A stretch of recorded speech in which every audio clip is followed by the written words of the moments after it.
আরিচা ঘাটের উজানে কাজিরহাট ঘাটের মাঝখানে আরিচা এবং কাজিরহাটের মাঝখানে যে নদী, যমুনা নদী, ওই নদীতে একটা বলগেট ডুবে গেছে।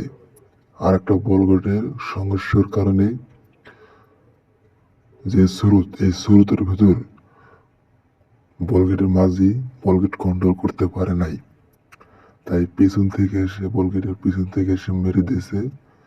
ওই মারার কারণে বোট ডুবে গেছে। ইঞ্জিন রুমের নিচ থেকে প্লেট ফেটে প্লেট সেট ডুয়ে পানি উঠে ও ডুবে গেছে। দেখুন, অনেক স্রোত, অনেক স্রোত এই জায়গা। বোটের মানুষগুলা কোনোরকম ভাবে যান বাঁচায় বগলে চাপছে এই শীতের ভিতর।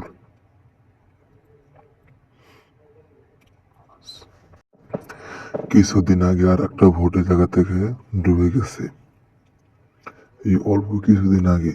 আজকার একটা, হাই হাই,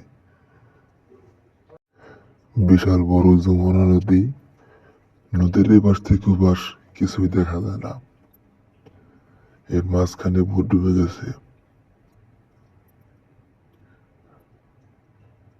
পিছনে সংঘর্ষের কারণে পিছন থেকে পানি উঠতেছে। এই জায়গা অনেক পানি, প্রায় 50 থেকে 60 হাত পানি এই জায়গা। এই জায়গা ভোট ডুবে গেছে। এইভাবে ভোট লোট নিয়ে যাবে লাগছিল। দেখুন, বালিভর্তি জাহাজ, বড় বোট এইভাবে যাতে লাগছিল। পিছন থেকে আর একটা বোট এসে পিছন সাইডে সংঘর্ষের কারণে বোট পিছনে